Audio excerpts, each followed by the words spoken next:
try this for a second. Imagine sitting down on the floor right now, cross-legged, no chair, no couch, nothing to hold on to. Now imagine standing back up, no hands, no knees touching the ground for support, no grabbing the coffee table, just you, your own legs, and gravity. If that thought made you a little uneasy, you are not alone, and there is a very specific, very real reason for that. It is not simply getting older. It is not bad luck. It is something measurable, something researchers have actually studied in thousands of real people. And something almost nobody explains to you in plain language. Here is what is strange. A person can walk every day, do their groceries, feel completely fine, and still have quietly lost something critical. Something that does not show up on a bathroom scale, does not show up in a blood pressure reading, and often does not even come up in a regular checkup. It only shows up the moment you try to get up off the floor without help. In this video, we are going to look at a real test that scientists in Brazil developed to measure exactly this. We are going to talk about the actual study, the actual numbers, and what those numbers mean for people over 70. Then we are going to talk about the real physiological reason this gets harder. A reason that has almost nothing to do with what most people assume, and everything to do with something your muscles lose long before they lose their size or their basic strength. This is not about scaring you. It is about giving you something you can actually act on with your doctor's guidance, starting today. Before we go further, one thing needs to be said clearly. This channel exists to help you understand your own body better. Nothing here replaces your doctor. Every single idea in this video should be discussed with your physician or physical therapist before you change anything about your routine, especially if you are managing a health condition or taking medication. Now, let's talk about the floor. Back in 2012, a Brazilian physician named Claudio Gil Araujo, who runs an exercise medicine clinic in Rio de Janeiro, published something that quietly changed how doctors think about aging. He was not studying heart rate. He was not studying cholesterol. He was studying something almost embarrassingly simple. Could a person sit down on the floor and then stand back up without using their hands, their knees, or anything else for support? It sounds almost too basic to matter, but what he found was anything but basic. Dr. Araujo and his team followed more than 2,000 adults, ages 51 to 80, for over 6 years. Every single one of them took the sitting-rising test at the start. It works like this. You lower yourself to the floor, using as little support as possible, and then you stand back up, again using as little support as possible. Every time you use a hand, a knee, or the side of your leg to brace yourself, you lose a point. A perfect score is 10. 0 means you needed maximum support just to sit and stand. Then the researchers waited. They tracked who was still alive years later and who was not. The people who scored in the lowest range had a risk of death several times higher than the people who scored near perfect. We are talking about a difference of several-fold, not a small statistical blip. And this was not just people with obvious illness. Some of these were people who looked perfectly healthy, who walked, who lived independently, who nobody would have flagged as high risk. So, what is actually happening in someone's body that makes this movement fail? This is where it gets interesting, and this is the part almost nobody explains correctly. Most people assume the answer is simply muscle loss. They picture an older adult with thinner arms and legs, less muscle mass, and they assume that is the whole story. It is not. Muscle mass is part of it, but it is not the part that matters most for this specific movement. The real answer is something researchers call muscle power. Not strength, power. Strength is your ability to produce force, period, no matter how slowly. Power is your ability to produce that same force quickly. And research on aging bodies shows something almost nobody talks about outside of exercise science journals. Power declines faster than strength does. And it starts declining earlier than most people expect. Think about what getting up off the floor actually requires. It is not a slow, steady push, the way lifting a heavy box might be. It is a fast, coordinated burst. Your legs have to generate a lot of force quickly, while your balance system fires signals in real time to keep you from tipping over. If that burst of force comes even a little too slowly, your body does not fall into position correctly. You wobble, you reach for something, you use your hands. You lose a point on that test, and more importantly, you lose a little bit of your independence in that exact moment. Researchers studying skeletal muscle aging have described this specific pattern in older adults. As we age, the nerve cells that activate our muscles, called motor neurons, gradually decline in number. The result is not just smaller muscles. It is muscles that fire less quickly and less precisely, even when raw strength looks fairly normal on a simple test. And here is the part that turns this from a physical issue into something much more personal. Once someone struggles with this movement once, even a single time, something changes in how they treat their own body. They start avoiding the floor. They stop getting down to play with a grandchild. They stop gardening at ground level. They start choosing the higher chair, the one with arms, every single time. It feels like caution. It feels responsible. But researchers who study this exact pattern describe something different happening underneath the surface. They call it fear of falling, and it creates a cycle that very few people ever have named for them out loud. A study following healthy older adults and mobility-limited older adults over 3 years found something worth pausing on. The group that already had some mobility limitations showed a higher fear of falling and a lower quality of life score. And over the following years, their muscle power and muscle size both continued to decline faster than the healthier group. In other words, the fear was not just an emotional side effect sitting quietly in the background. It was tied to a real, physical, measurable decline that kept building on itself. Here is the cycle, laid out plainly. Someone loses a bit of muscle power. They wobble getting up once. That wobble creates fear. The fear makes them avoid floor-level movement. Avoiding that movement means the specific muscles and reflexes involved get used less. Using them less accelerates the very power loss that caused the wobble in the first place. Round and round it goes, quietly, for years, while the person tells themselves they are just being careful. Nobody sits someone down and explains this cycle to them. It is not usually part of a routine doctor's visit. It is not something that comes up over coffee with friends. People just quietly adapt, chair by chair, until one day getting up off the floor feels completely out of reach, and they cannot even say when that happened. Before we go further into what this actually means for you and what real research says can help, take a second and subscribe to this channel if you have not already. We put out content like this regularly, built on real research, aimed at helping people over 60 stay strong, stay mobile, and stay independent for as long as possible. Drop a comment below and tell us, were you surprised by the sitting-rising test, or had you heard of it before? And if this is helping you see your own body a little differently, give the video a like and send it to a friend or family member who might need to hear this too.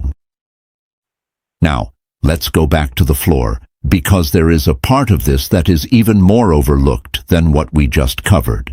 Most people assume that if they can walk fine, if they can climb a flight of stairs, If they can carry groceries in from the car, they are in good shape, and in many ways, that is true. But walking is a slow, repetitive, predictable movement. Getting up off the floor is not. It is unpredictable, it is fast, and it demands your whole body to cooperate at once, in a way that everyday walking simply does not test. This is why someone can genuinely look active, genuinely feel healthy, and still fail this specific test. It is not contradictory, it is just that the test is measuring something walking does not measure at all. Dr. Araujo himself has pointed out that this movement captures muscle strength, power, flexibility, balance, and body composition, all at the same time, in a single 10-second movement. Almost no other simple test does that. And this is exactly why the sitting-rising test has become interesting to researchers well beyond the original study. A later analysis, published in the European Journal of Preventive Cardiology, followed people for 12 years and found that low scorers had a meaningfully higher risk of death, specifically from cardiovascular causes, not just death in general. That is a striking detail because it suggests this simple floor movement is picking up on something about the health of the heart and blood vessels too, not only the muscles. Now here is where this stops being just an interesting fact and starts being something personal. If you are over 70 or you have a parent or spouse in that age range, this is not really about a party trick on the living room floor. It is about something much bigger. It is about the ability to get up after gardening, to play on the floor with a grandchild without needing help, to recover on your own if you ever trip and end up on the ground, instead of being stuck there. Falls are already one of the most common causes of serious injury in people over 65, and the ability to right yourself quickly using real muscle power is part of what stands between a minor stumble and a genuinely dangerous fall. Here is the part that is genuinely hard to hear, so I will say it plainly instead of dancing around it. This decline is silent. It does not announce itself. There is no single dramatic moment where your body tells you this is happening now. It happens in small increments, spread out over years. Hidden behind a life that still looks completely normal from the outside. Someone can attend every family gathering, drive themselves to appointments, cook their own meals, and manage their entire household, and still have quietly lost the specific kind of muscle power that lets a person get up off the floor safely. Nobody notices, because nobody is testing for it. It is not part of a standard blood panel. It does not show up on a scale. Unless a doctor specifically has that person perform this movement, it can go completely undetected for years, right up until the day it actually matters. During a fall, a slip in the bathroom, or a moment on the ground that turns into far more than a bruised knee. This is precisely why researchers keep pointing back to this same, almost embarrassingly simple test. It catches something that routine checkups often miss entirely, and it catches it early enough that, in many cases, it can still be addressed. Because here is the part that matters most, and the part I do not want to be lost in everything you just heard. This is not a life sentence. This is a warning light, not a verdict.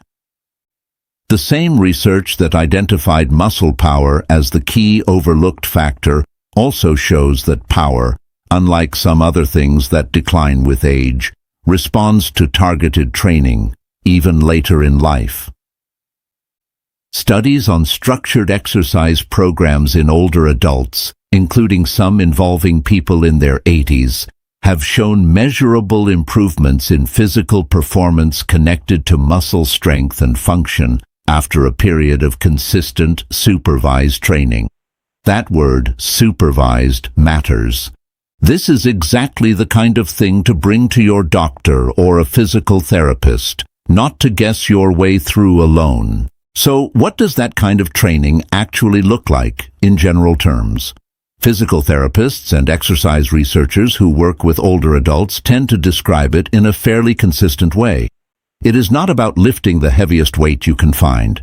It is about practicing movements that ask your muscles to produce force with some speed and control under safe conditions. Ideally, with someone qualified watching your form, at least at the beginning. Simple examples researchers describe include things like standing up from a chair at a slightly faster, more controlled pace, rather than a slow drift upward. Practicing controlled sit-to-stand repetitions and working on balance in a supported setting before ever attempting anything on the floor without support nearby. Some physical therapists also incorporate supported floor transfers, practicing sitting down and standing back up with something sturdy nearby to hold if needed. Gradually reducing the support as confidence and power improve. Notice what none of this includes. It does not include a specific number of repetitions for your particular situation. It does not include a workout plan tailored to your medications, your joint health, or any condition you might be managing. That is not something any video, including this one, can responsibly hand you. That decision belongs to you and the professional who actually knows your medical history, your joints, your heart, and your medications. What research consistently shows in general population studies is that structured, supervised exercise focused on strength and power in older adults is associated with meaningful improvements in physical function and a lower risk of falls. That is the general finding. The specific plan for your body is a conversation to have with your doctor or a physical therapist, and that conversation is genuinely worth having, especially if part of what you just heard sounded familiar. Let's make this concrete for a moment, because numbers and studies are useful, but they can also feel distant from your actual life. So picture someone in their early 70s, active enough, takes a walk most mornings, handles the house, the garden, the grandkids on weekends. From the outside, nothing about this person looks fragile. Then one afternoon, a jar rolls off the kitchen counter. Without thinking, this person crouches down to pick it up off the floor. And in that moment, something unexpected happens. Getting back up takes real effort. A hand goes down onto a nearby chair. There is a brief wobble. It passes in 2 or 3 seconds, and life goes on completely normally for the rest of the day. But something shifts quietly after that. The next time there is a reason to get down low, to garden at ground level, to help a grandchild build something on the living room floor, there is a small, almost unconscious hesitation. A chair gets pulled over instead. It feels like nothing. It feels like simple practicality. This is exactly the pattern researchers describe when they talk about fear of falling shaping behavior long before anyone would call themselves unsteady. Nobody in this scenario has fallen. Nobody has been injured. And yet, the small decision to avoid the floor, repeated quietly for months or years, is precisely the kind of avoidance that keeps that same muscle power from ever being challenged, tested, or rebuilt. This is why the sitting-rising test matters so much as a wake-up call. It gives that quiet, easy-to-ignore pattern an actual number, something concrete instead of a vague feeling. And a number is something you can actually track, work on, and eventually watch improve, with the right guidance. It is worth stepping back for a second and asking why this one movement, out of everything a doctor could measure, keeps showing up in research as such a strong signal. Part of the answer is that getting up off the floor is, in a sense, one of the most demanding, everyday movements the human body performs. It is not extreme. It is not athletic. but it quietly requires almost everything: lower body strength, lower body power, hip and ankle flexibility, balance control, and enough confidence in your own body to commit to the motion instead of hesitating halfway through. That is a striking detail because it suggests this simple floor movement is picking up on something about the health of the heart and blood vessels too, not only the muscles. That is very different from something like a grip strength test, which mostly tells you about your hands and forearms.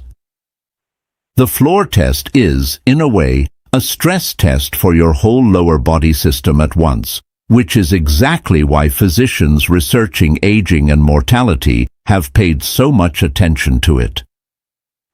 Some physicians who work directly with older patients use a related chair-based version of this idea in clinical practice, counting how many times a patient can rise from a seated position in a set amount of time.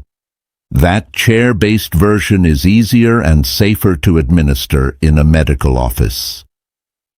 But researchers studying the floor version specifically have noted that it appears to be an even more demanding, and in some analyses more predictive, test, precisely because it asks more of your balance and power than standing up from a chair does. None of this is meant to turn you into someone obsessively tracking a score. It is meant to help you understand why your doctor might bring this up, why physical therapists care about it, and why just walking more is not automatically the same thing as protecting the specific abilities that let you get up off the ground on your own for as long as possible into your 70s, 80s, and beyond. Here is why all of this matters far beyond a research paper. Independence, the real, day-to-day kind, is built out of hundreds of small physical abilities that most people never think about until they start slipping away. Getting up off the floor without help is one of those abilities. It sits quietly underneath so many moments that make up a full life. Picking up a grandchild's toy, kneeling to garden, getting up after yoga or stretching, recovering on your own after a small stumble, instead of needing someone to help you up. Lose that ability gradually enough, and you might not even notice the exact moment it happened. You just start avoiding situations that would require it. You choose the higher bed instead of the floor mattress when visiting family. You skip getting down to the bottom shelf and ask someone else to grab it. Each choice feels small and reasonable in the moment, but stacked together over years, they add up to a much smaller, more restricted version of your own life, one where the floor itself has quietly become off-limits. That is the real cost hiding behind this seemingly small physical test. It is not really about scoring well on a 10-point scale invented by a researcher in Rio de Janeiro. It is about whether you get to keep making choices based on what you want to do, rather than what your body will now allow you to do without help. And here is the important, hopeful part to hold on to. This particular kind of decline, tied specifically to muscle power rather than pure muscle mass, has repeatedly been shown in research to respond to targeted supervised training, even in people well into their 70s and 80s. This is not one of those aging-related changes where the science shrugs and says nothing can be done. The science says the opposite. It says this is workable if it is addressed with the right guidance, and addressed before it turns into a fall, a fracture, or a long hospital stay that steals far more independence all at once than the slow decline ever did on its own. So let's bring this all the way back to you, sitting here right now, watching this. Maybe you tried imagining that floor movement at the very start of this video, and it felt completely fine. Maybe it did not.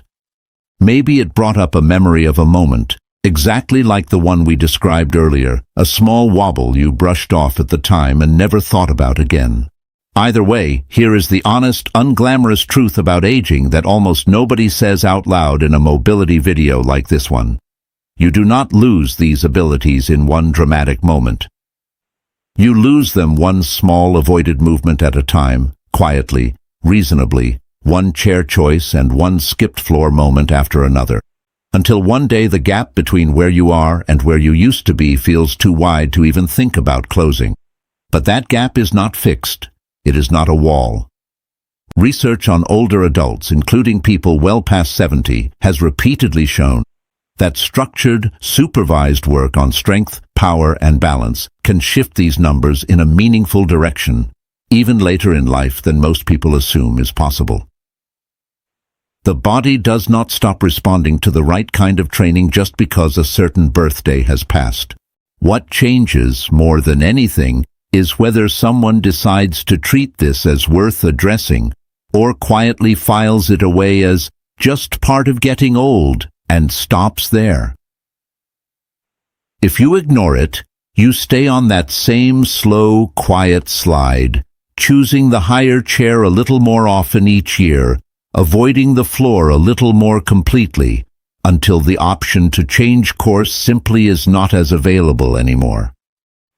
If you address it with real guidance from a real professional who knows your body, you give yourself a genuine chance to hold on to something most people assume they have to give up without a fight.